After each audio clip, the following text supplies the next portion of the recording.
오늘 아침 일라디오. 안녕하십니까. 오늘 아침 일라디오 아나운서 오승원입니다. 간밤에 곳곳에서 화재가 발생하고요. 요즘 봄철 산불 발생 우려가 높아지고 있는데요. 벌써 올 들어 지난 석 달간 전국에서 발생한 산불이 무려 103건이나 된다고 합니다. 이 중에 원인이 밝혀진 산불이 73건인데요. 여전히 논 밭두렁과 쓰레기 소각이 38%나 차지할 만큼 화재 발생이 많다고 합니다. 급기야 산림청이 농가에서 영농 부산물을 태우지 못하도록 직접 파쇄 지원단까지 운영하고 나섰는데요. 이 영농 부산물을 쌓아만 놓으면 산림청이 직접 파쇄기를 이용해 잘게 부숴주고요. 이 부산물을 밭에 퇴비로 뿌릴 수 있게 해준다고 합니다. 각 지자체와 농촌진흥청도 파쇄기와 지원단 운영에 힘을 보태고 있다는데요. 고령 인구가 많은 농촌에선 영농 부산물을 손쉽게 처리하면서 산불 걱정도 덜 수 있으니까 일석이조다, 이런 좋은 평가를 받고 있습니다. 그래도 손 닿지 못하는 곳에선 여전히 쓰레기에 불 붙이는 사람들이 있고요. 사고 위험은 늘 도사리고 있습니다. 특히 이번 주에는 식목일과 한식이 있어서 산불 발생에 대한 경계심이 더욱 높아지고 있는데요. 담배꽁초 같은 작은 불씨도 절대 함부로 버려서는 안 되고요. 올 봄엔 큰 산불 발생 소식 절대 없기 바라겠습니다. 4월 3일 수요일 오늘 아침 일라디오 출발합니다.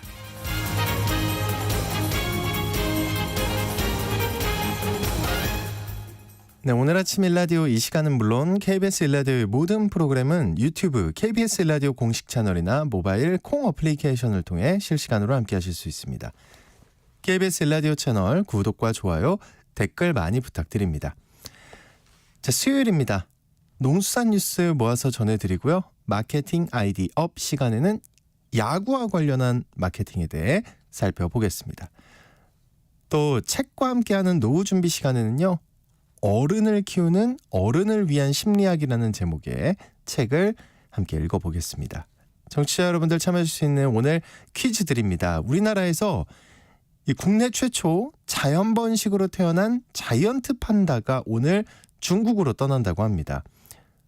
중국이 아닌 곳에서 태어난 판다는 만 4살이 되기 전에 중국으로 이동해야 한다는 협약에 따른 조치인데요. 국민적인 사랑을 듬뿍 받은 이 자이언트 판다의 이름은 무엇일까요? 뜻이 이런 뜻이었대요. 행복을 주는 보물. 네. 추첨을 통해서 농촌진흥청에서 제공하는 웰빙 혼합 잡곡 세트를 한 분께, 향긋한 커피를 드실 수 있는 모바일 커피 쿠폰을 4분께 드리겠습니다. 방송에 참여하실 분들은요. 단문 50원, 장문 100원이 드는 유료 문자 샵 9730으로 보내주시기 바랍니다. 유익한 정보와 살아있는 이야기가 있습니다. KBS 오늘 아침 일라디오.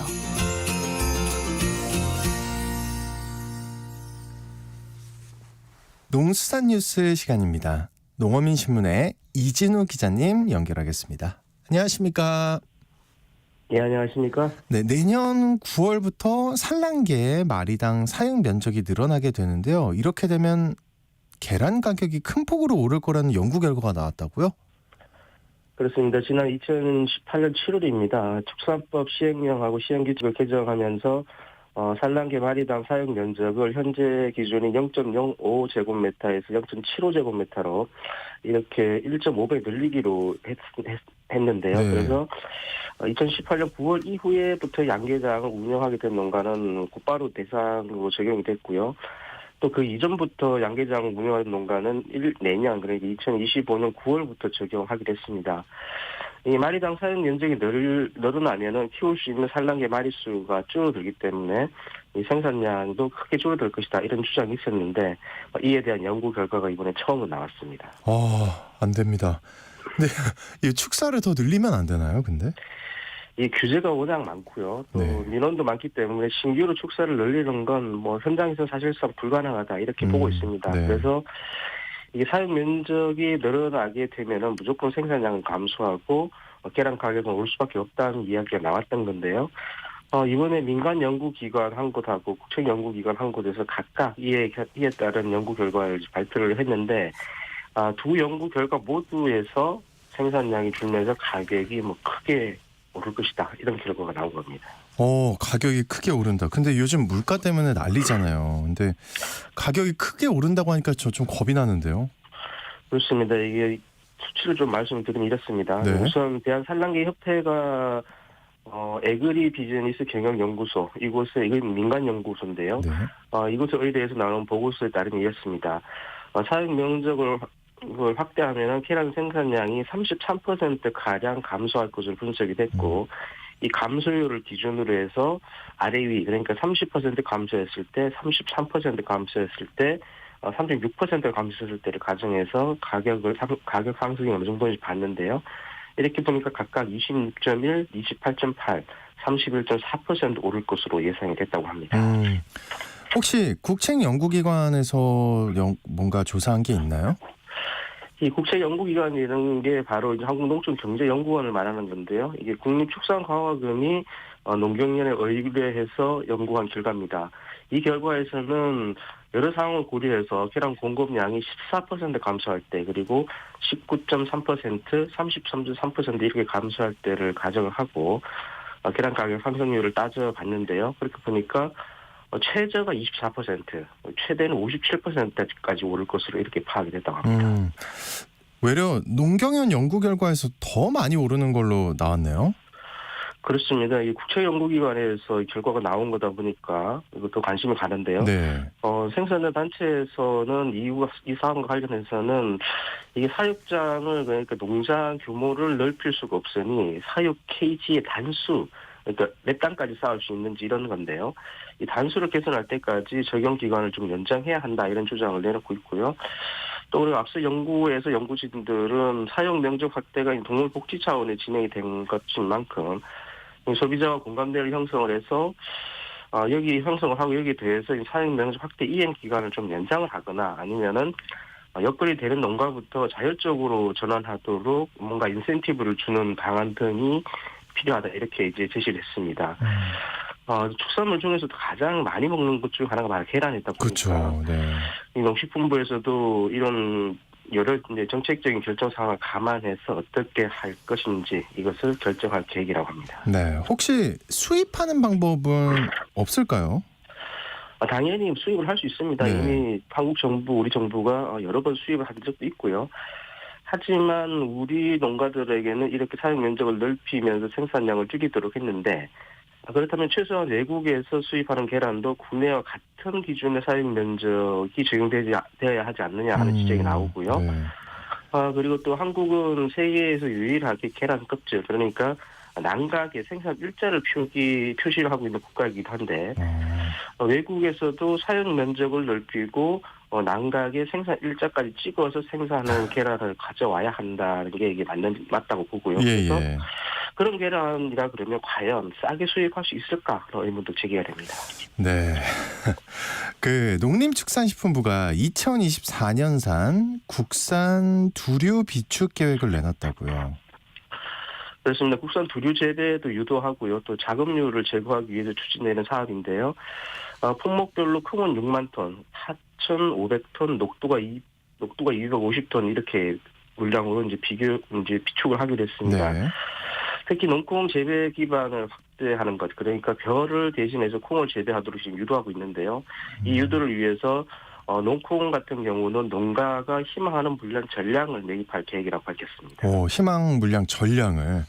그렇습니다. 농콩 재배로 인해서 콩 자급률이 좀 높아졌다면서요? 그렇습니다. 양봉연도를 기준으로 보면요. 2022년에는 28.6% 정도의 콩 자급률을 보였다고 합니다. 그런데 이게 지난해 34.7%로 추정이 됐고요. 올해 같은 경우는 35.3%로 예상을 하고 있다고 합니다. 이 매입 가격을 좀 전해드리면요. 일반 콩 그러니까 대립종 특등급을 기준으로 해서 킬로그램당 4,800원이고요. 콩나물콩은 소립종 특등급을 기준으로 해서 5,000원입니다. 파천 1등급 기준으로 5,960원. 그리고 녹두는 8,030원인데요. 그리고 또 매입 시기에 사전에 품질 조사를 실시하고 그래서 불합격된 콩 물량은 네. 제외할 계획이라고 그렇게 밝혔습니다. 언제까지 진행이 되는 건가요? 일단 약정을 체결해야 하는데요. 근데 파종기에 1,725톤 그러니까 일반 콩 9,000톤 그리고 콩나물콩 1,000톤 팥 500톤, 녹두 250톤을 약정을 하는데 4월 8일부터 6월 30일까지 약정을 추진하게 됐습니다. 그리고 나머지 물량은 수확기에 약정을 하는데요. 일반 콩 5만 톤을 농콩과 팥콩 구분 없이 9월 10일부터 10월 31일까지 약정을 진행을 하기로 했습니다. 네. 마지막으로 신청은 어디서 하는 건가요? 동분기초에 참여하는 농가는 지역 농협이나 크랑콩 생산자 단체 연합회 그리고 한국전력경영체 중앙연합회를 통해서 약정을 체결할 수 있다고 하고요. 실제 매입 절차는 12월 1일부터 내년 31일까지 진행된다고 합니다. 네. 농수산 뉴스 지금까지 한국농어민신문의 이진우 기자님과 함께했습니다. 오늘 말씀 고맙습니다. 감사합니다.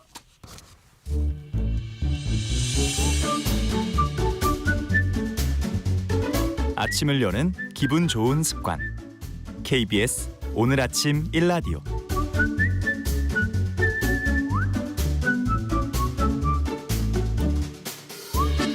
다양한 마케팅 분야의 전략과 아이디어를 끌어올릴 수 있는 방법에 대해 살펴보는 시간입니다. 마케팅 아이디어 마이테이스트의 민지영 대표님과 함께합니다. 어서 오십시오. 네, 안녕하세요. 네, 오늘 야구 얘기네요. 네. 프로야구가 개막이 됐는데 야구에 대한 관심이 올라가고 있는 것 같습니다. 네. 야구와 연관된 마케팅 소개해 주신다고요. 네, 국내에 프로 구단이 있는 4대 스포츠가 야구, 농구, 배구, 축구 이렇게 있는데 이 중에서 야구는 관중 수와 같이 흥행 또 수익에 직결되는 모든 수치가 압도적으로 1위일 정도로 네, 인기 있는 스포츠입니다. 이것 때문에 야구 시즌이 되면 구단들도 경쟁적으로 마케팅을 하고 있는데요. 이제 과거에는 이제 스포츠 중계를 하다 보니까 이 중계에서 광고를 따는 것을 좀 주로 마케팅 수단으로 활용을 했다면 요즘에는 구단을 소유한 그 모기업과 브랜드 그리고 선수와 구단주까지 활용해서 마케팅을 하고 있어요. 그래서 최근에 7연승을 했던 어제 네. 퇴했기 때문에 7연승을 했던 하나 이글스는 잘 나가죠. 네. 근데 모기업의 뚝심 경영이 하나 이글스의 연승과 연관이 있다라는 기사를 내기도 하고요. 잠깐만 이러면 좀 난처한데. 네, 어떻게든지 네. 연결고리를 만들고 있습니다. 네. 대전시장도 야구 유니폼을 입고 회의에 참석하는 이야. 것처럼 야구 자체가 다양한 분야에서 관심을 받고 있는데요.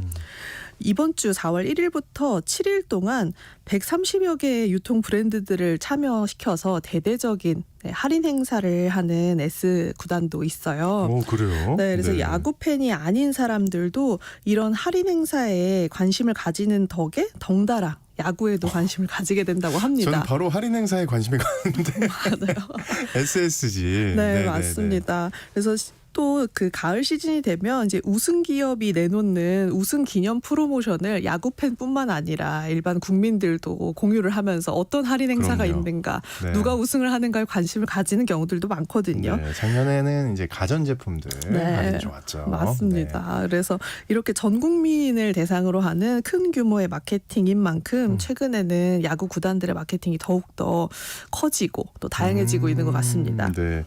그 날씨가 좋아지면서 야구장 가시는 분들이 늘고 있다고 들었어요. 근데 야구장 가면 역시 음식 아닙니까? 맞습니다. 그렇죠. 네. 그 푸드 마케팅 점점 다양해진다면서요.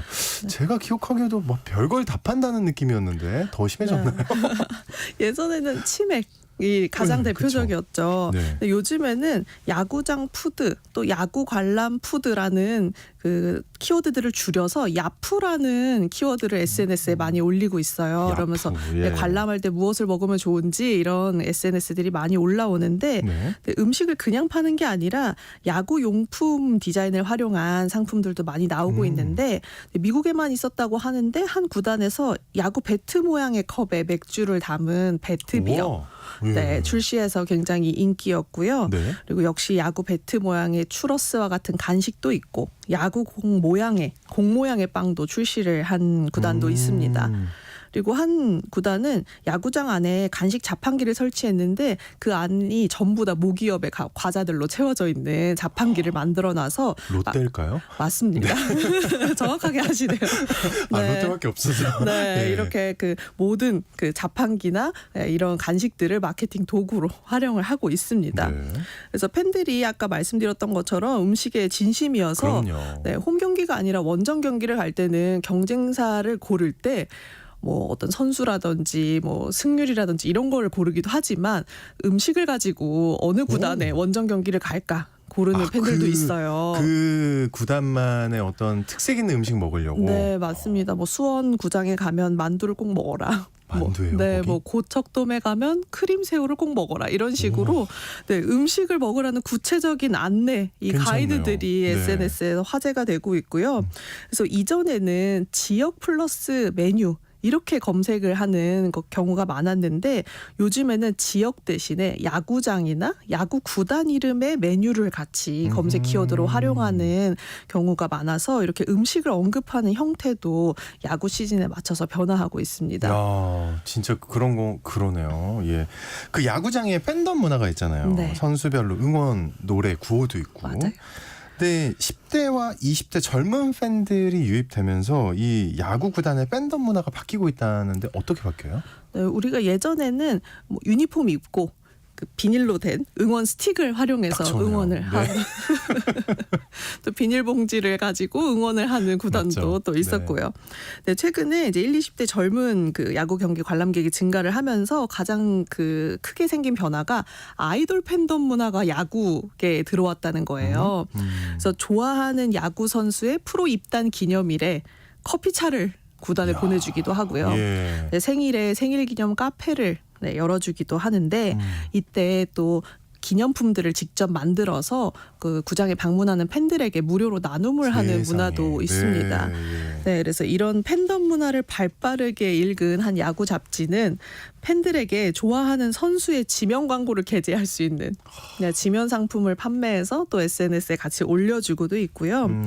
요즘에 구장에 가면 뭐 많이 유행을 하고 있지만 네컷 포토 있잖아요. 네, 그 포토 프레임도 선수들로 만들어주고 네, 선수들의 포토카드도 뽑을 수 있는 자판기까지 설치가 되어 있는데 이 그 포토카드 자판기는 이 구장에 가야만 네, 이 특별한 사진을 뽑을 수 있다고 해서 또 한정판에 굉장히 관심이 많은 팬들이 방문을 더 많이 하고 있다고 합니다. 네, 야, 신기하고요. 또 야구 선수들도 좋아할 것 같아요, 이런 네. 문화를. 그리고 이제 야구 팬들을 대상으로 하는 이벤트도 더 다양해졌다고요.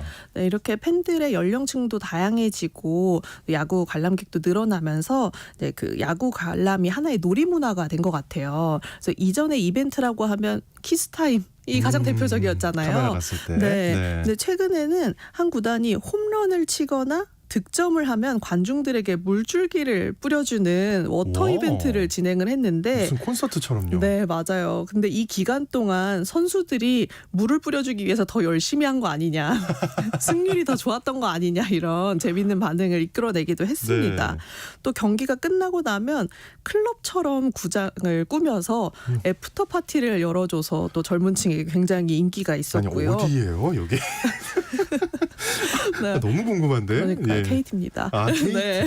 아, 물 뿌려주는 데는 어디예요? 같은 구단이고요. 아, 네, 그래서 이 구단들이 잘하네요. 네, 예. 재미있는 이벤트들을 많이 하고 있고 그리고 마지막 경기가 끝난 후에 한 구단에서는 모든 관중들에게 경기장 잔디를 밟아볼 수 있는 그라운드 투어 이야. 이벤트를 했는데 이제 보통은 이제 시즌권을 구매한 네, 관람객에게만 오픈을 하는 행사인데 마지막 경기 기념으로 네, 고척돔에 있는 그라운드 고척돔에. 네, 잔디를 모두 밟아보면서 뭔가 야구 선수가 잠깐이라도 돼보는 네. 경험을 주기도 했습니다. 야, 여기서 그렇게 인증샷을 찍으면 진짜 기가 막힐 것 같은데. 네, 맞아요. 그래서 팬들이 시즌권을 사지 않았지만 이렇게 마지막 경기에 와서 특별한 경험을 했다라는 긍정적인 후기들도 많이 이끌어냈고요. 네.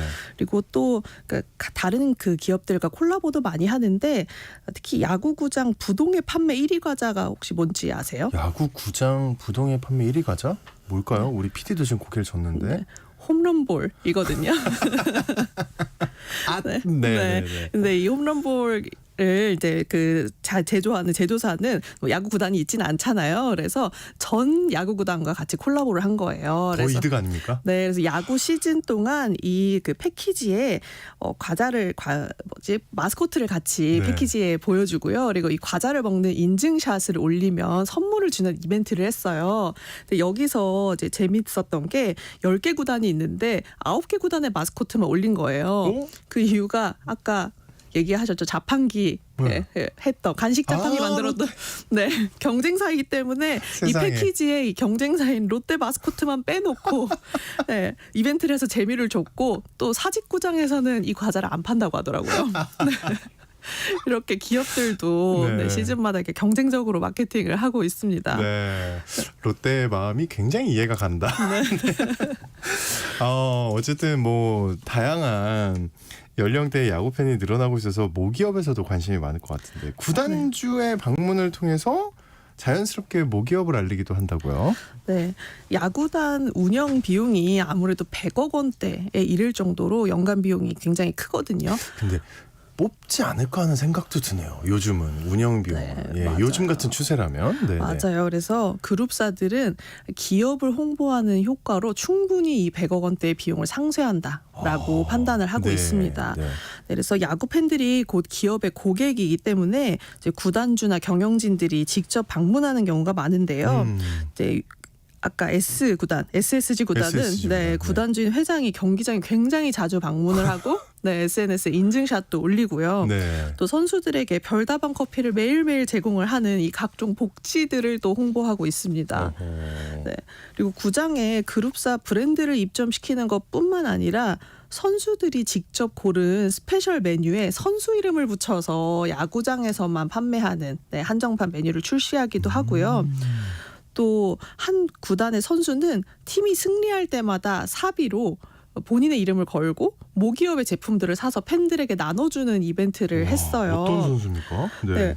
그래서 네. 이걸 마케팅으로 연결을 하고 있는데 그 팬들이 네. 더욱더 그 모기업에 관심을 가지게 되고 그리고 그 판매도 같이 올라간다고 하더라고요.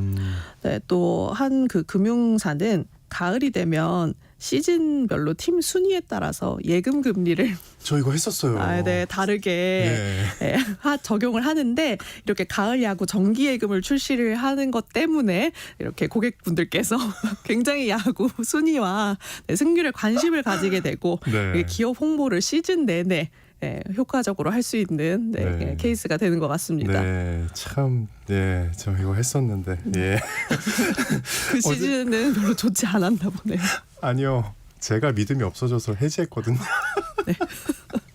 여기까지 좀 말씀드리겠습니다. 예, 그 시즌 기간뿐 아니라 시즌 외의 기간에도 구단들이 마케팅 계속 한다고 들었는데요. 근데 시즌은 이해가 가는데 비시즌엔 뭐 합니까?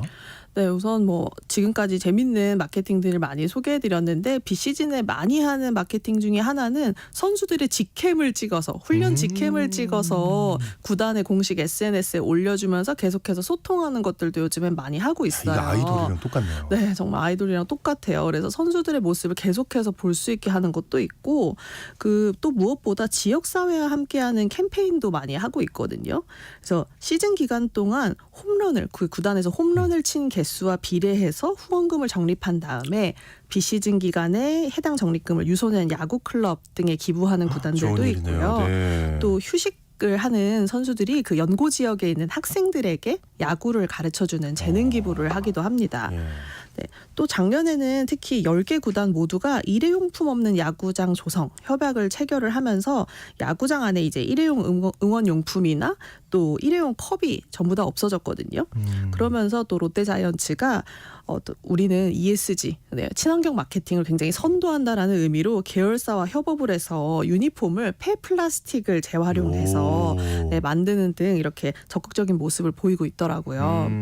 그래서 기업들이 야구 마케팅이라고 하면 뭐 당장의 이익이 없고 특히 이런 ESG 마케팅은 더욱더 이익과는 직결되진 않지만 이렇게 야구 구단도 팬들과 소통이 이미지하고 직결되는 만큼 다양한 마케팅들을 하고 있어서 올해도 어떤 마케팅을 할까 좀 저도 기대가 됩니다. 네, 기대가 됩니다. 또 계속 우리가 그 마케팅 이야기, 야구 얘기 하다 보니까 경기장을 꼭 가야겠다. 네. 올해 안에 갑자기 그 생각이 맞아요. 드네요. 저도 직관 한번 가봐야겠습니다. 네. 아이디어 좀 얻으셨길 바라겠습니다. 마케팅 아이디어. 지금까지 마이테이스트의 민지영 대표님과 함께했습니다. 오늘 말씀 고맙습니다. 네, 감사합니다.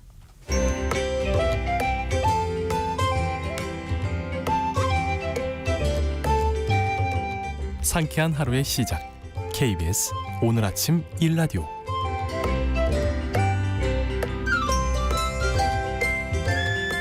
요즘은 어른이 돼서도 부모 곁을 떠나지 않는 자녀들이 많습니다. 성년이 된 다음에도 부모의 경제력에 기대 생활을 하는 자녀도 있지만 혹시 자녀가 어떻게 될까 불안해서 독립을 시키지 못하는 부모도 있다고 합니다.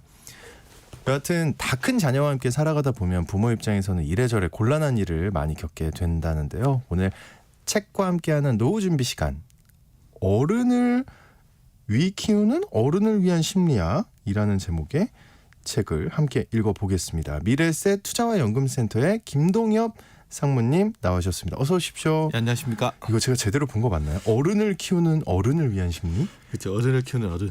아, 자식도 어른이고 본인도 어른. 아하. 예, 그렇게 네. 보시면 어떤 책입니까 이거? 이제 보통 부모님들한테 언제부터 애가 어른이 되느냐 이렇게 물어봤을 때 가장 많이 나오는 답변이 취업을 하거나 취업을 한다. 결혼을 하거나. 예전에는 그냥 고등학교 졸업하면 어른이 된다 이렇게 생각인데 취업하거나 아니면은 결혼할 때까지 그러면 그때까지 키워야 되는 거 아니에요. 네. 그럼 다 큰 자녀와 부모가 함께 살아가려면 도대체 어떻게 살아가야 되나. 아, 이 어렵습니다. 숙제가 있죠. 그래서 예.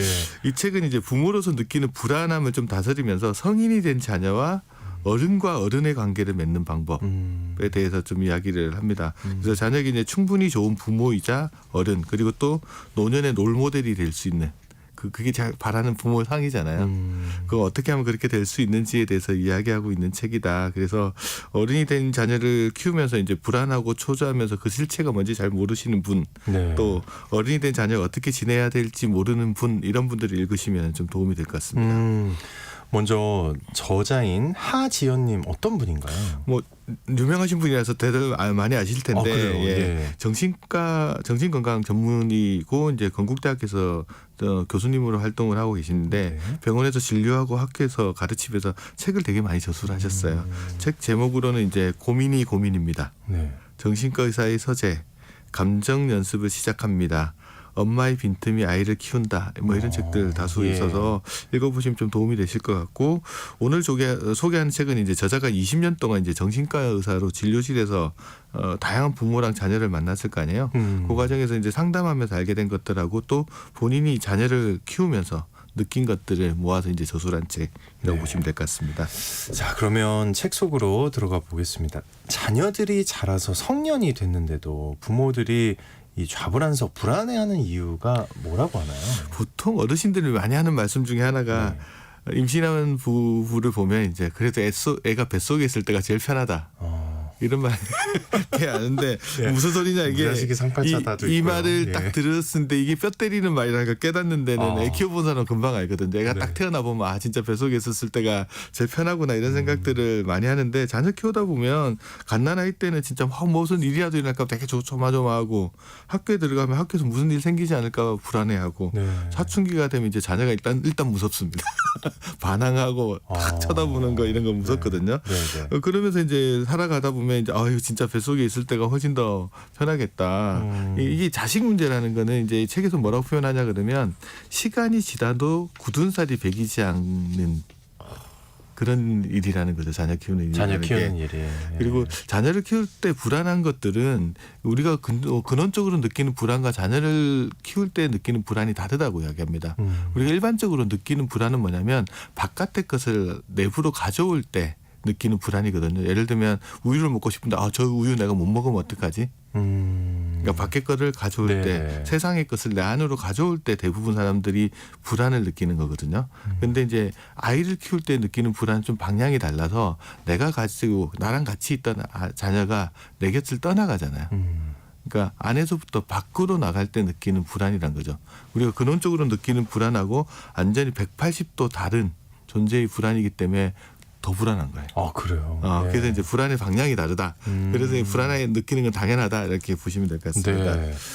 어른이 된 자녀에게 무슨 말을 해야 할지 모르겠다는 부모님들이 많습니다. 이거 어떻게 해야 하는 건가요? 보통 이제 저자는 이제 아버지랑 어머니가 성인이 된 자녀와 소통할 때 어려워하는 이유가 정반대라고 합니다. 아버지 같은 경우는 바깥에서 일하느라 이제 자녀가 자라는 과정을 지켜보지를 못했잖아요. 그래서 나중에 자녀가 어른이 되고 직장에 다니게 되면 해주고 싶은 말이 참 많을 줄 알았는데 성인이 된 자녀를 딱 만나면은 일단 같이 있는 시간이 어색합니다. 집에서 애 키워본 아버지들은 대부분 알 것 같은데 밖에서 쭈뼛쭈뼛 하다가 텔레비 보고 있고 자녀는 방 안으로 그냥 들어가 버리거든요. 그러면 무슨 말을 해야 될지 모르는데 이때 뭐 회사 후배처럼 좀 대하려고 하니 너무 사무적이고 또 일상 네. 이야기를 하려고 하니 도대체 뭐 어디서부터 뭘 물어봐야 될지 모르는 상황이죠. 근데 한편 엄마는 또 반대입니다.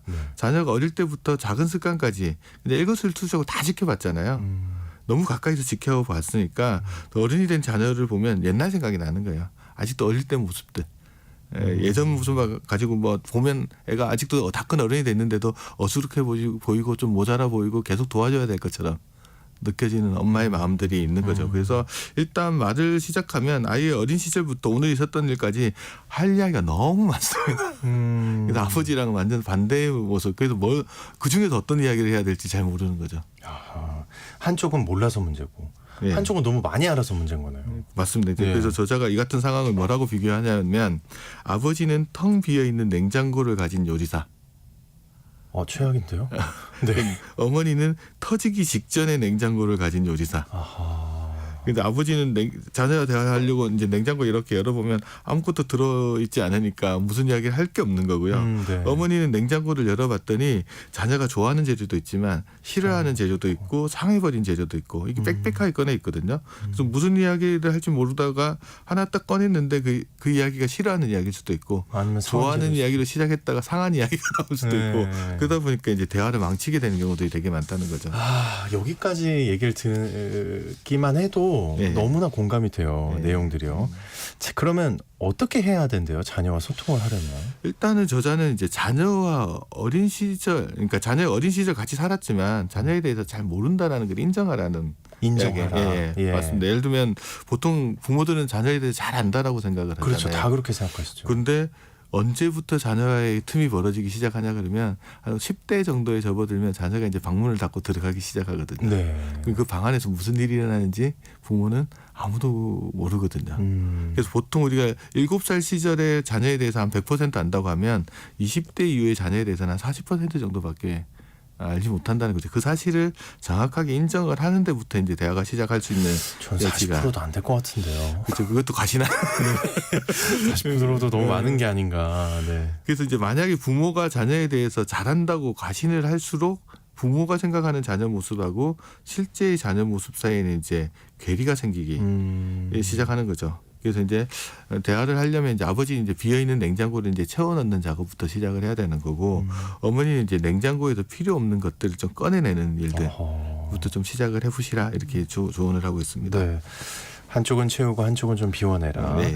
그러면 자녀와 얘기를 시작할 때 어떤 말부터 해야 될까요? 참 이게 어려울 것 같은데요. 그렇죠. 아버지가 예. 특히나 없으면 예. 일단 소재가 없으니까 그러니까요. 비어 있는 냉장고에서 무슨 이야기를 할까? 그러니까 냉장고가 비어 있으면 하는 방법은 자기 이야기를 하는 겁니다. 아버지 입장에서 먼저 자기 이야기를 하라고 이제 저자는 조언을 하고 있는데 이때도 옛날 이야기 말고 지금 현재 지금 잠깐 심장 쿵 했어요. 예. 지금 현재 아버지한테 자기한테 일어나고 있는 일. 지금. 네, 지금 현재. 그러니까 지금 만나고 있는 친구가 어떤지, 자신의 삶이 어떤지 이런 이야기들을 하면 자녀는 보통 아버지 되게 어려워하잖아요. 그럼요. 근데 아버지가 이제 일상의 고민들을 이야기하기 시작하면 자녀도 이제 거기서 공통점을 좀 찾고 아버지의 인간적인 면모도 좀 발견을 하고 또 그리고 또 어른의 눈으로 이해하면서 좀 거리감도 줄어들면서 나를 어른으로 대해준다라는 느낌들도 같이 받을 수 있거든요. 근데 네, 이때 진짜 좀, 그럴 것 같아요. 이때 좀 주의해야 될까? 또 가다 보면 또 교훈이 나옵니다. 교훈을 주거나 또 가르치려는 마음이 있는데 이런 마음을 좀 경계를 하고 가능하면 안 하는 게 좋은데 조언을 건네더라도 이거는 그냥 하나 의견일 뿐이다.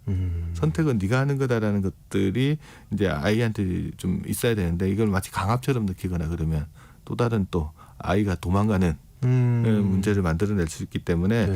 사실 아버지가 이제 자녀에 대해서 하는 말은 절대적인 권위를 가지는 건 어린 시절의 이야기고 그쵸. 어른이 됐을 땐 그렇지 7살이죠. 않다라는 거. 예. 자녀에 대해서 잘 모르고 있다라는 거. 그걸 인정하고 자기 자신 이야기부터 먼저 하는 게 좋을 것 같습니다. 너무 좋을 것 같은데요. 네. 예, 말씀 들어보니까. 그러면 어머니는 어떻게 시작해야 되나요? 어머니한테 조언을 어떤 조언을 제작하냐 그러면 너무 오래된 이야기는 꺼내지 말라. 라는 이야기를 합니다. 이제 자녀를 보면 어머니 입장에서는 어린 시절이 문득문득 떠오르잖아요. 그래서 이제 자녀는 까맣게 잊고 있는 옛날 이야기를 막 하기 시작하려 하는데 네. 이게 자녀 입장에서 보면 부끄러운 이야기일 수도 있거든요. 아, 이거 옛날 이야기인데 나는 이런 이야기 좀 안 했으면 좋은데 그 이야기를 엄마가 계속 꺼내고 혹시 기억에서 지우고 싶은 흑역사를 또 어머니가 또 재밌다고 막 꺼내는 경우 너 그때 있잖아요. 귀여웠어 하면서 이제 얘기하는. 그러면 자녀가 그때 딱 하는 말이 있습니다. 또 그 이야기냐고. 그만. 그러면서 방문 닫고 들어가 버리고 길을 닫아버리는 경우들이 네. 많잖아요. 그래서 네. 자녀도 이제 나처럼 어른이라는 사실들을 좀 인정해주면 우리가 보통 어른들 만나면 그분들의 수치심을 건드리진 않잖아요. 자녀에게도 마찬가지로 수치심을 자극하는 이야기는 그렇구나. 가능하면 좀 피하고 네. 그래서 이제 이야기를 할 때는 옛날 이야기 말고 저 근래에 있었던 일에 대해서 좀 이야기를 하는 게 더 좋다. 그래서 뭐 속상했던 일도 좋고 남들하게 하기 어려운 뭐 이야기들 같은 것들도 괜찮다라는 거죠. 다만 이제 또 이렇게 하다 보면 어머니들이 만약에 신세한탄을 하는 경우들이 많습니다. 신세한탄하거나 원망의 하소연까지는 좀 가지 않도록. 그러니까 현재 이야기를 하시고 옛날 이야기하면서 자녀의 부끄러운 수치심 불러일으키는 이야기는 좀 피하라 이렇게 조언합니다. 제가 지금 머릿속으로 상상을 하면서 듣고 있는데요. 음. 진짜 부모님이 그렇게 자기 얘기부터 진솔하게 하면 굉장히 재밌을 것 같아요. 그렇죠. 같이 어른 친구랑 이야기할 때 네. 느낌을 들 수 있을 것 같아요. 네. 그 성인이 된 자녀에게 하지 말아야 할 말도 있지 않을까요? 금방 했던 날을 좀 정리를 해보면 일단 네. 이미 여러 번 똑같이 했던 말 레파토리를 반복하지 말라. 그러니까 첫 번째고요. 두 그것도 번째는 굉장히 어려워하실 텐데. 보통 이제 부모님들이 하다 보면 감정적인 말을 쏟아내는 경우가 감정적인 있거든요. 말. 예. 지나치게 감정적인 말은 좀 피해달라. 그다음에 세 번째 자녀가 굳이 듣고 싶지 않은 말을 굳이 그렇게 할 필요가 있냐라는 입장 거죠. 바꾸면 쉬울 텐데 그죠? 이 세 가지 이야기는 자녀한테 하지 말고 상담사를 찾아서 하라고 합니다. 어른들도 요즘 상담 문화가 많이 예, 익숙했잖아요. 그러니까 상담사한테 가서 그렇게 이야기하는 것들이 훨씬 더 건설적이고 좋은 방법이다라고 조언을 합니다. 네. 그 이런 분들도 있어요. 돈으로 네. 자녀에게 관심과 애정을 사려는 부모님들도 있는데 이건 괜찮은 건가요? 재산을 꽤 가지고 있으신 분들 중에 이제 돈으로 자녀에서 관심, 애정 이런 걸 살려고 있는데 이게 두 가지 면에서 문제가 있는데 네. 첫 번째 자녀 입장에서 보면 일단 그게 익숙해지면 부모 비위를 맞추면서 돈만 받아내려는 못된 버릇이 생길 수 있습니다. 이렇게 하면 돈 주니까. 네. 이런 버릇이 생길 수 있고요. 부모 입장에서는 또 불안함이 생깁니다. 만약에 나한테 돈이 떨어지면 자녀가 나를 허투루 보면 어떡하지? 그럼 돈에 또 집착을 하게끔 되고 네. 계속 자녀한테 돈으로 이제 자녀를 컨트롤하려고 하게 되는 문제가 있기 때문에 자녀한테 돈을 쓰는 거는 그냥 경제적으로 지원하는 건 어디까지 그냥 좋아서 기쁜 마음으로 한다라고 생각을 하고 그냥 여윳돈을 소비하는 하나의 방법일 뿐이다. 그 정도로 느낌을 줘야지 내가 이걸 해주니까 자녀가 나한테 뭘 해줄 거야.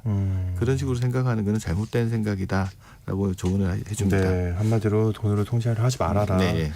그 자녀에게 줄 수 있는 그렇다면 최고의 선물이 있다면 어떤 걸까요? 세 가지를 이야기했는데 네. 첫 번째는 경제적 안정. 이 돈을 준다는 게 아니고 내가 경제적으로 안정되어 있으면 자녀한테 편하다는 거죠. 대표적으로 요즘 결혼 정년기에 있는 아이들이 무슨 이야기하냐 그러면 결혼 조건들을 서로 이야기할 때 네. 너네 부모님 노후 준비는 잘 돼 있냐고 그럼요. 물어보거든요. 네, 그럼요. 그게 중요한 질문 중에 하나더라고요. 그래서 예. 내가 경제적으로 안정돼 있을 때 자녀한테 그런 부분에서 혜택이 있다. 두 번째가 신체적 건강. 내가 건강해야 자녀의 시간을 아껴줄 수 있습니다. 만약에 내가 병원을 가야 되면 자녀는 월차를 내거나 아니면 일을 그만두고 와야 되는 문제들이 그럴 생길 수 수 있잖아요. 있죠. 그래서 네. 85세, 90세가 될 때까지 내가 건강하게 혼자서 병원 다닐 수 있는 정도의 건강을 가지고 있으면 자녀의 시간과 여유를 갖게 해줄 수 있다. 세 번째가 이제 좋은 관계. 네. 좋은 관계를 하게 되면 제일 문제는 뭐냐면 어르신들 중에 자녀를 유일한 대화 상대로 보는 경우 있거든요. 자녀가 얼마나 힘들겠어요. 그래, 부담스럽죠. 그런 부분 다른 관계들을 좀 많이 만들어라 이렇게 이야기합니다. 끝으로 상무님 이 책 어떻게 읽으셨나요? 저도 성인이 된 두 아이를 키우기 때문에 되게 감명 있게 읽었고요. 책 내용 중에 어떤 게 나오냐면 부모의 역할에 얼마나 성공했는지는 자녀가 부모를 떠날 수 있는 능력을 보면 떠나보낼 수 있는 능력을 보면 알 수 있다. 이게 되게 많이 와닿더라고요. 예, 아우, 예. 네. 알겠습니다. 책과 함께하는 노후 준비 시간 미래에셋 투자와 연금센터의 김동엽 상무님과 함께했습니다. 오늘 말씀도 역시 고맙습니다. 네, 감사합니다. 네, 오늘 퀴즈 정답은 푸바오였습니다. 8736님, 6024님, 푸바오 잘가 잘 지내 하고 보내주셨고요. 굉장히 슬퍼요. 이별하는 느낌이 들고. 좋아하세요, 상무님도? 네, 아. 우리 금방 말했던 안에서 밖으로 나가는 불안. 예, 정확하네요. 네. 2783님도 네, 식당에서 음식 만들면서 잘 듣고 계시다고 감사합니다. 3719님도 정답 보내주셨고요. 건강하게 잘 지내라고 푸바오에게 모두 다 같은 마음이 아닐까 싶어요. 여러분 모두 중복 당첨 여부 확인 후에 홈페이지에 당첨자 올려놓겠고요. 오늘 하루 모두 좋은 하루 보내시길 바랍니다. 저는 내일 다시 생방송으로 돌아올게요. 안녕히 계세요.